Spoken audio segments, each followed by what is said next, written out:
"Dad, you're not in any of the photos anymore." That's what my daughter said to me last Tuesday evening, her voice quiet, almost careful, like she was placing something fragile in my hands. I remember I didn't respond right away. I just took the phone from her and looked. At first, it didn't register. A birthday party. My son smiling, his wife leaning into him, the grandkids in front of a cake with candles shaped like the number 7. It looked normal. Warm. The kind of photo people post when they want the world to believe everything is perfect. But then I looked closer. I zoomed in. And something inside my chest shifted, slow and cold. There was space next to the table. Enough space for a person to be standing there. Someone had been there. Someone had been removed. My name is Daniel Brooks. I'm 64 years old. I spent 38 years working as a mechanical engineer in Ohio, built a life that was steady, predictable, honest. I raised 2 children. Paid off a house. Showed up when it mattered. I wasn't perfect, but I was there. Always there. I swiped to the next photo. Christmas morning. Same thing. My son. His wife. The kids in matching pajamas. The fireplace lit. Stockings hung in a neat row. But the space by the armchair, empty. Wrong. I felt it before I understood it. That kind of wrong that doesn't shout, doesn't break anything, just quietly rearranges reality until you don't recognize your own place in it. I kept going. 4th of July. A lake trip. A Sunday barbecue. Every image, clean, curated, and missing the same thing. Missing me. I didn't ask a question. Not yet. I didn't look at my daughter either.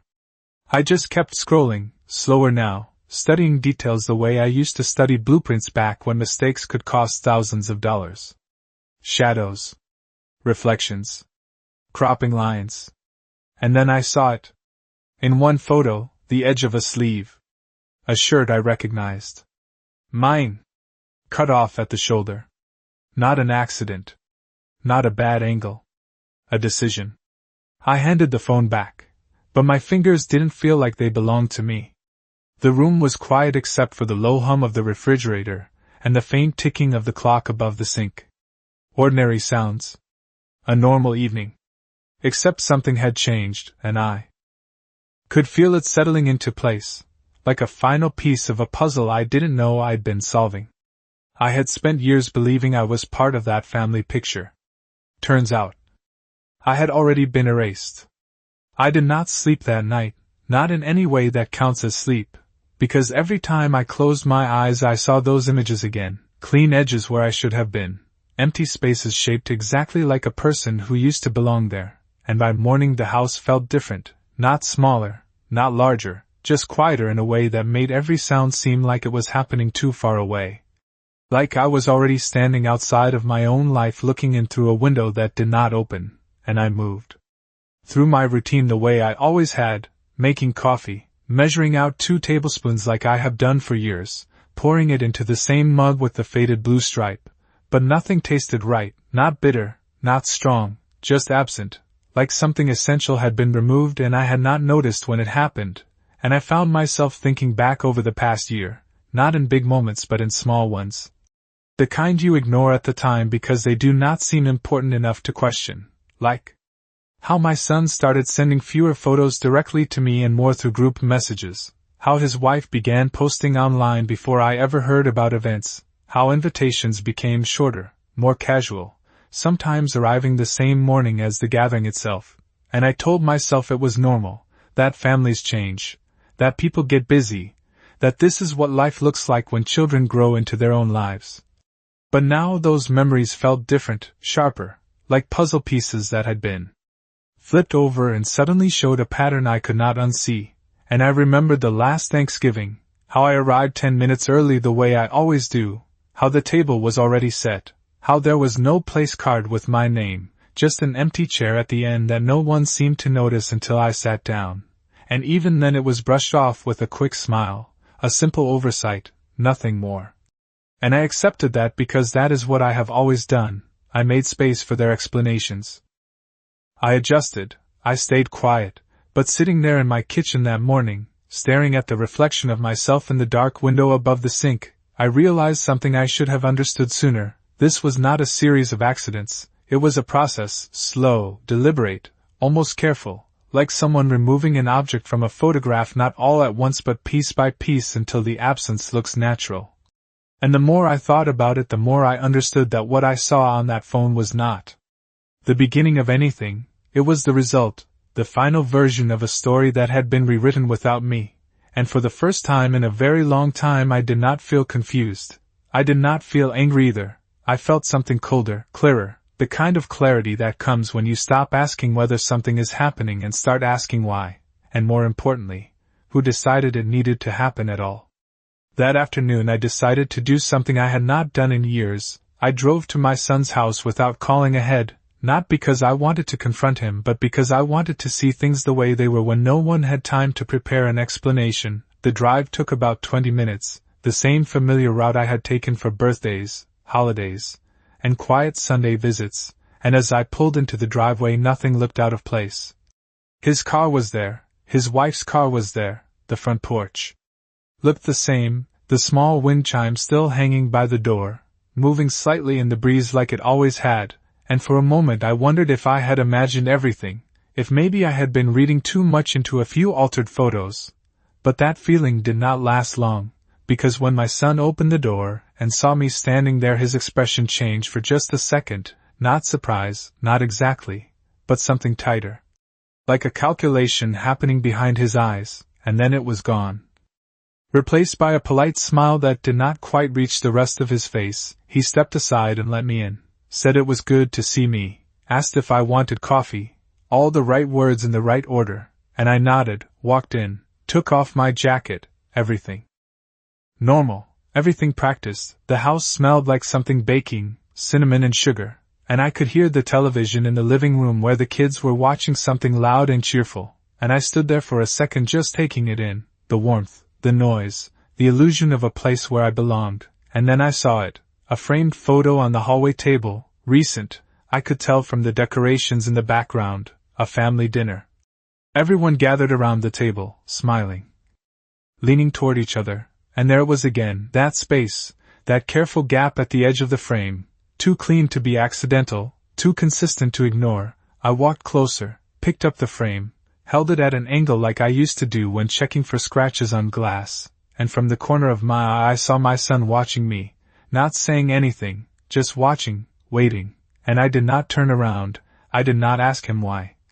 I did not need to, because in that moment I understood something that mattered more than any explanation he could offer. This was not about forgetting me, it was about replacing me, about creating a version of their life where I had never been part of it in the first place.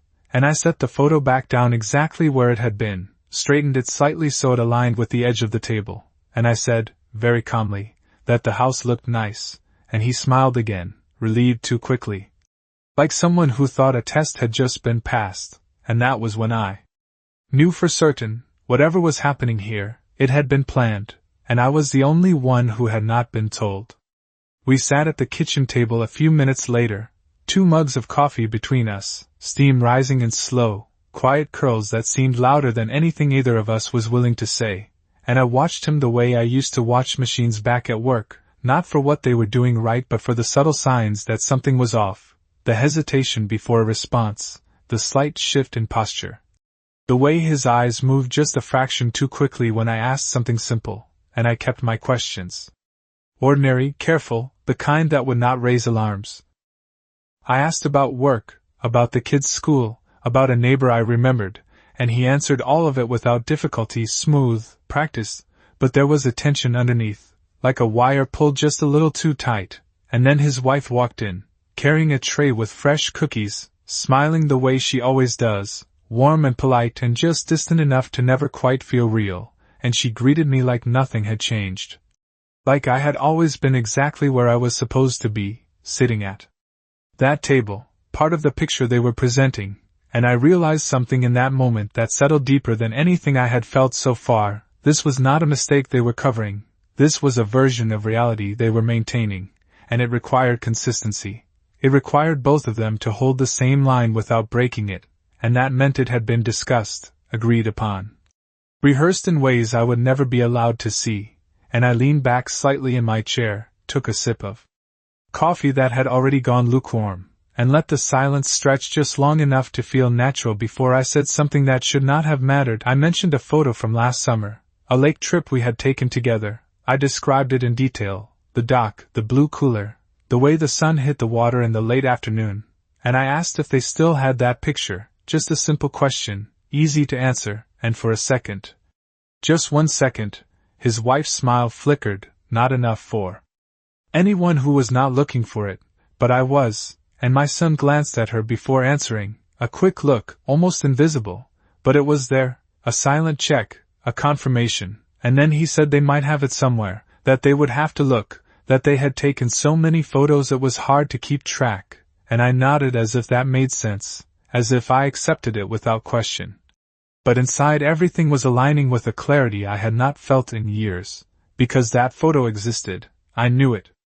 I remembered exactly where I had been standing, right at the edge of the dock, holding the rope as the kids jumped into the water, and if it still existed, it would not look the same anymore. It would look like every other image I had seen, clean, balanced, complete, and missing the one detail that used to be me.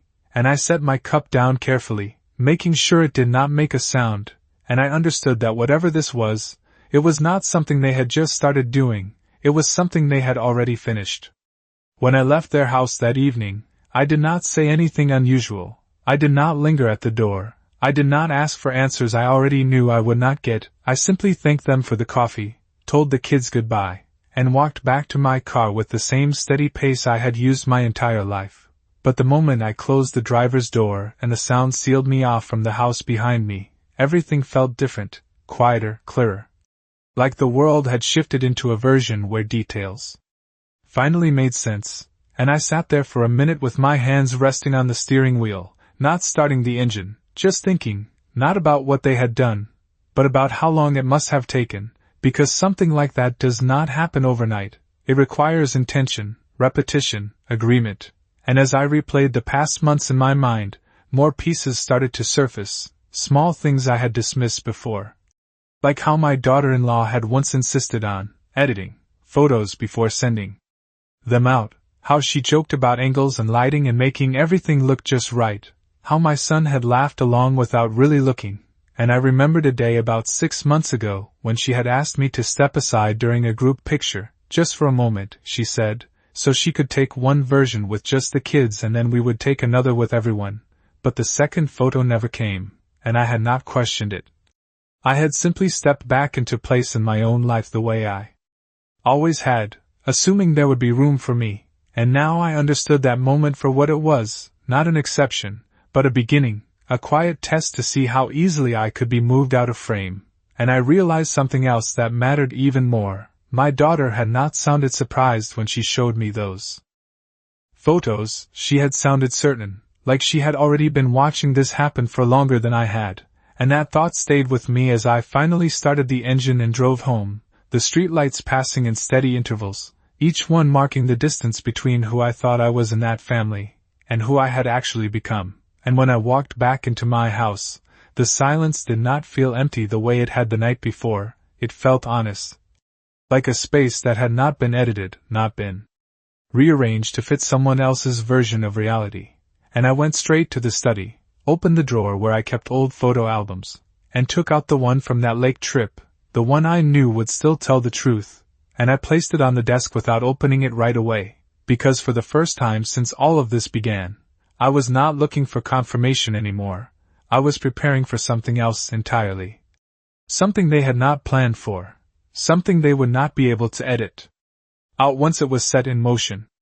I opened the album slowly, not because I was afraid of what I would find but because I wanted to see it the way it had always been, untouched, unedited, a version of time that had not been rewritten to fit someone else's narrative, and the first photo I turned to was exactly where I remembered it, the lake behind us, the dock stretching out into the water, my grandson mid-jump with his arms thrown wide, and there I was, standing at the edge, holding the rope, smiling in a way that felt unfamiliar now, not because it was false but because it belonged to a version of me that had not yet been reduced to an empty space, and I studied that image for a long moment, tracing the details, the angle of the sunlight, the reflection on the water, the way everyone leaned slightly toward each other without even realizing it, and then I reached for my phone, pulled up the same moment from the digital version my daughter had shown me, and placed the two side by side on the desk, paper and screen, past and present, truth and revision,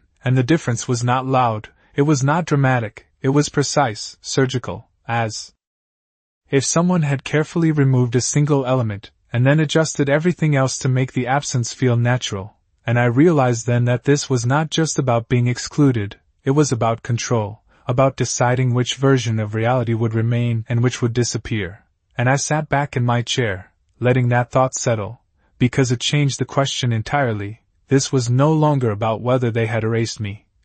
That part was already clear, the real question was why they needed to, what purpose it served, what outcome they were working toward that required me to no longer exist in their visible history. And I began to think about things I had not considered before, the recent conversations about property, the casual mentions of long-term plans, the way my son had once asked about the paperwork on the house as if it were just a routine question.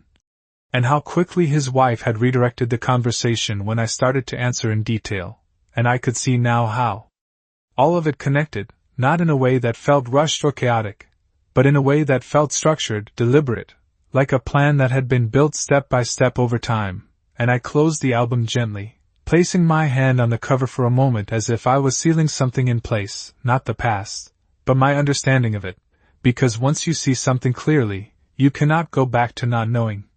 And I knew now that whatever they were building, whatever version of their life they were presenting to the world, it had no place for me in it, and more importantly, it was not meant to, and for the first time since this began, I did not feel like I was trying to catch up to something already in motion.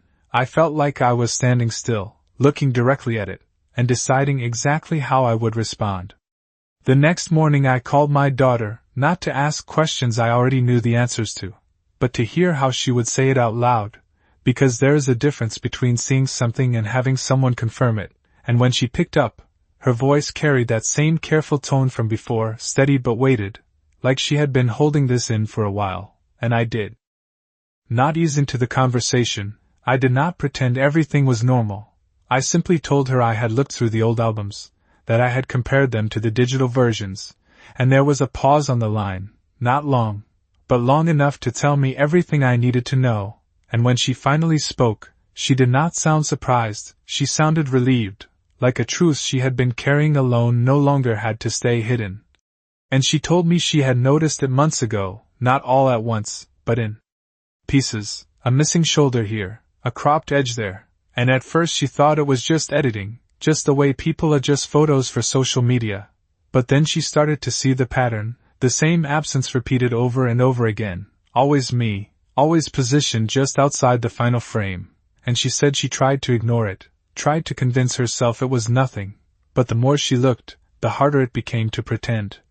And then she told me something that settled everything into place with a clarity that felt almost quiet in its finality. She said the original files were still there, stored on a shared drive her sister-in-law used for organizing family photos, and she had seen them, side by side with the edited versions, not just one or two, but dozens, maybe more, each one altered in the same precise way, each one removing me as if I had never been there, and I closed my eyes for a moment as she spoke. Not out of shock, but to focus on the structure of it, the consistency, the effort it must have taken to go back through so many moments and reshape them one by one, and I asked her a simple question, the only one that mattered now, who had access to those files, and she did not hesitate. She said her sister-in-law managed everything, organized, edited, uploaded, controlled the narrative of what was seen and what was not, and my son knew, maybe not at the beginning, but he knew now. Because you cannot be erased from your own life without noticing it. Eventually, and I thanked her, not because I was grateful for what she told me, but because she had chosen to show me the truth instead of protecting the illusion, and after I hung up, I sat there in the quiet of my house, the phone still in my hand, and I realized that whatever this was, it had moved beyond subtlety. beyond quiet adjustments and small omissions, it was a deliberate reconstruction of reality. And now that I understood exactly how it was being done, I also understood something else. If something can be constructed piece by piece, it can also be undone the same way. But only if you know where to begin.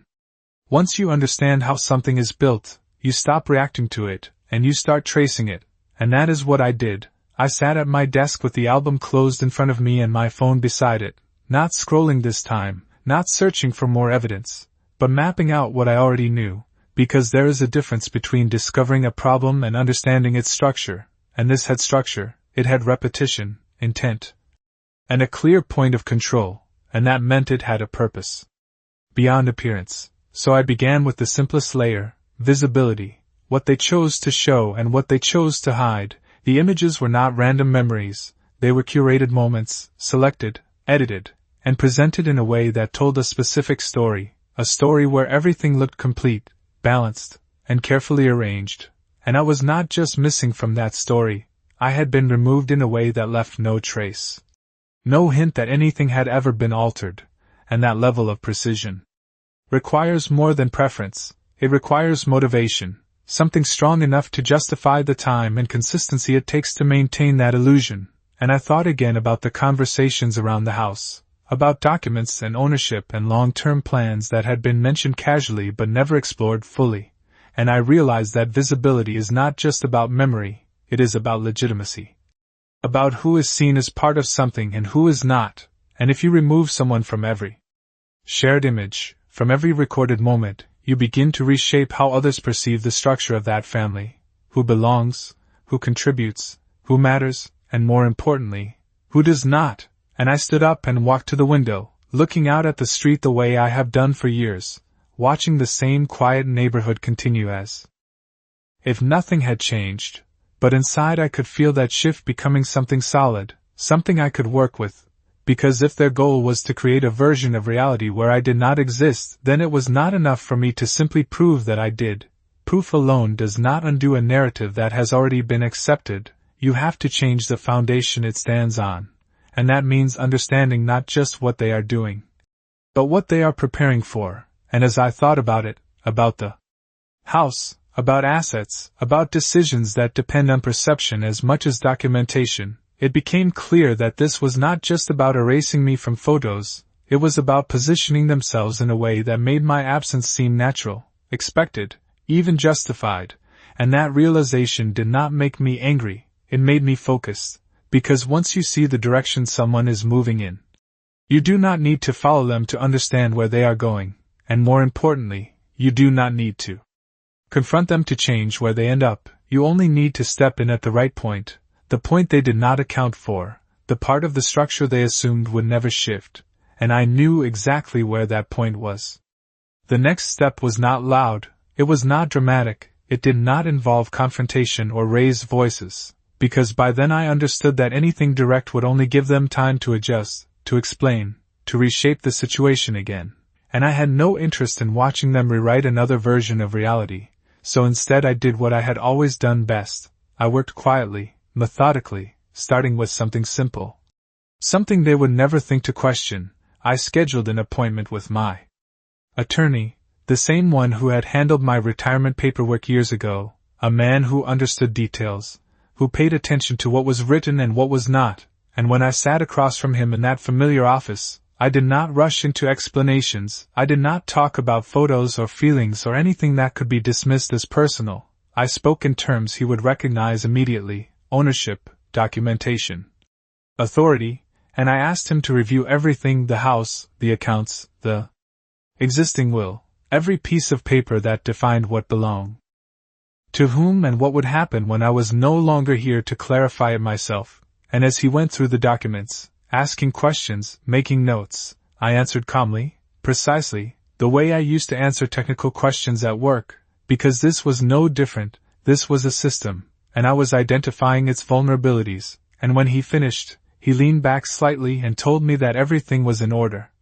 That nothing appeared unusual, and I nodded, because I had expected that. Systems rarely show their flaws on the surface, they rely on assumptions, on what people believe to be true without checking too closely, and that was exactly where the leverage was, and I told him I wanted to make changes, not drastic ones, not anything that would raise immediate attention, just adjustments, updates that reflected my current intentions, and he asked if something had happened, and I gave him a simple answer.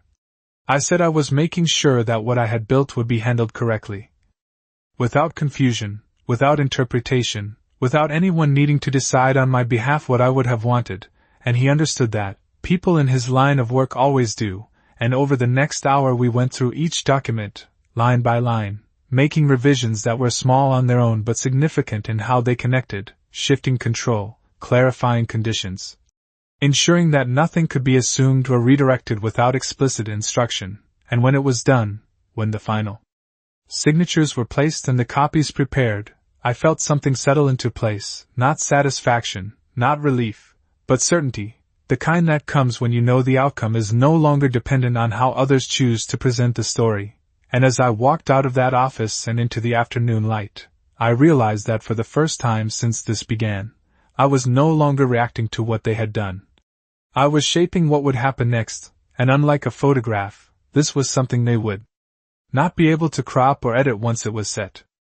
After the paperwork was done, I did not rush to reveal anything. I did not make announcements or hint at changes, because that would defeat the entire purpose. Instead, I returned to my routine exactly as before, the same calls, the same occasional visits, the same calm presence that had always made me easy to overlook, and over the next few days I paid attention in a different way, not to what they said, but to what they assumed, because assumptions are where people show you what they believe they control, and I noticed how comfortable they had become.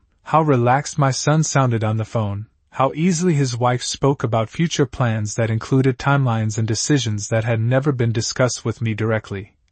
And I let those conversations happen without interruption. I agreed when agreement was expected.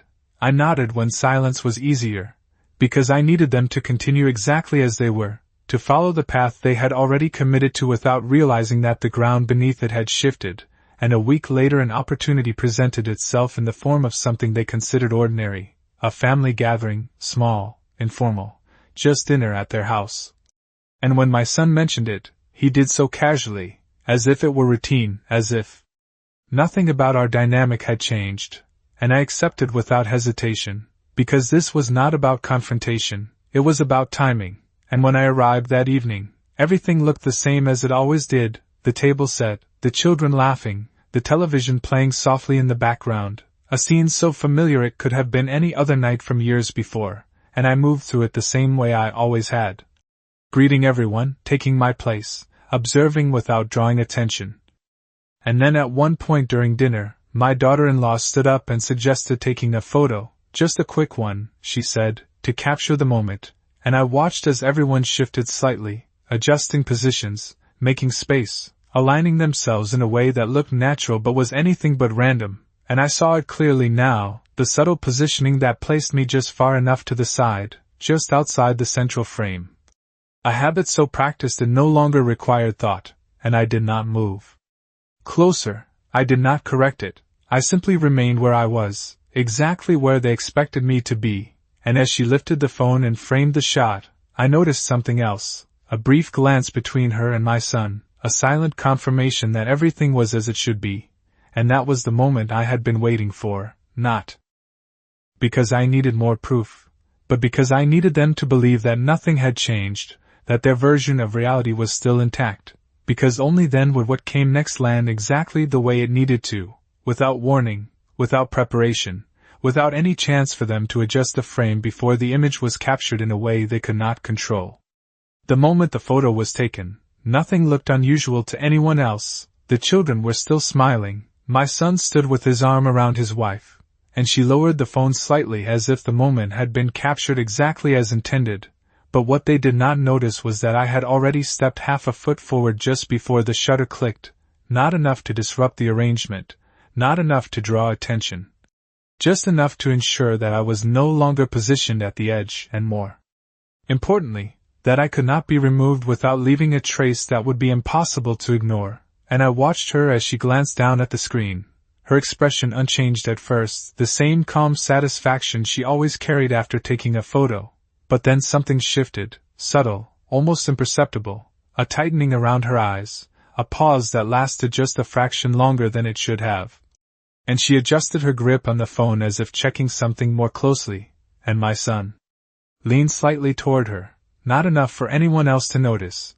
But I saw it, the same silent exchange they had used before. Only this time it was different. This time there was no immediate correction, no easy way to reset the moment, because the frame had already been captured in a way they had not planned for, and I did not say anything, I did not point it out, I simply returned to my seat as if nothing had changed. Because the point was never to confront them in that moment, the point was to introduce something they could not quietly erase later without consequences. And as dinner continued, I noticed a shift in the atmosphere, not dramatic, not obvious, but present, a slight hesitation in conversation, a distraction in the way she checked her phone again and again, a tension that had not been there before, and I understood exactly what she was doing. She was already thinking about how to fix it, how to restore the version of reality she had been maintaining. And that was when I reached into my jacket pocket and placed a small envelope on the table, not in front of anyone in particular, just within reach, and I said in the same calm tone I had used all evening that I had taken care of some paperwork recently, nothing urgent, just updates to ensure everything was clear and properly handled. And I did not elaborate, I did not explain the details, because I did not need to. The effect was immediate in a way that words could not have achieved.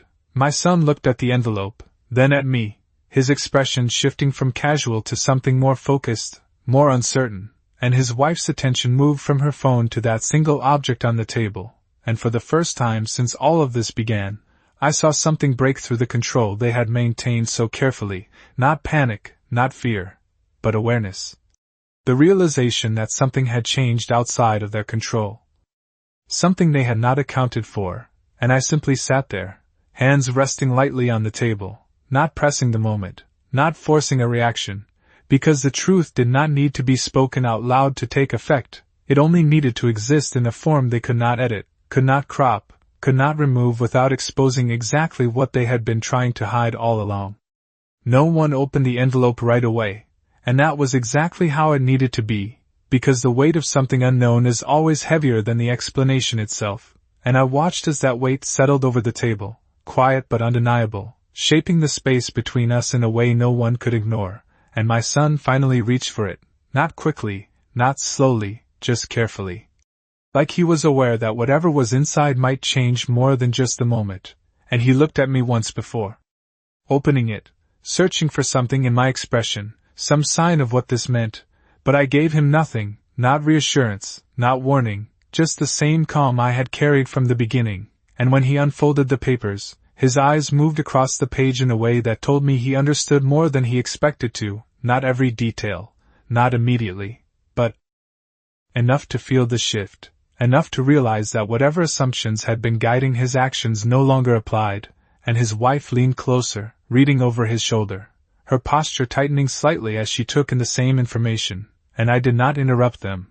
I did not explain the revisions or the conditions or the clarity that now existed in writing, because this was never about surprising them. It was about removing the space where interpretation could live, and as they read I could see it happening, the quiet recalculation, the recognition that the version of reality they had been building did not align with the one that now held legal weight, and that difference could not be adjusted with a simple edit or a careful crop, and after a moment, my son set the papers back down. Not with force, not dramatically, just with a kind of stillness that had not been there before, and he looked at me again. This time not searching, but acknowledging, and I nodded once, not as approval, not as forgiveness, but as confirmation that what needed to be understood had been understood, and the rest of the evening moved forward in a way that felt quieter, more measured, as if everyone was aware that something had shifted but no one was ready to name it out loud, and when I left that night, I did not look back at the house, I did not wait for anyone to walk me out. I simply stepped into the cool air and closed the door behind me, and as I walked to my car, I realized that I did not feel removed anymore. I did not feel like something that could be erased from the frame without consequence, because the truth is, I had never disappeared, they had only been working with a version of me they thought they could control, And now that version no longer existed, and whatever story they chose to tell from this point on would have to include something they could not edit out, not my presence, but my decision. And that was something no photograph would ever be able to change.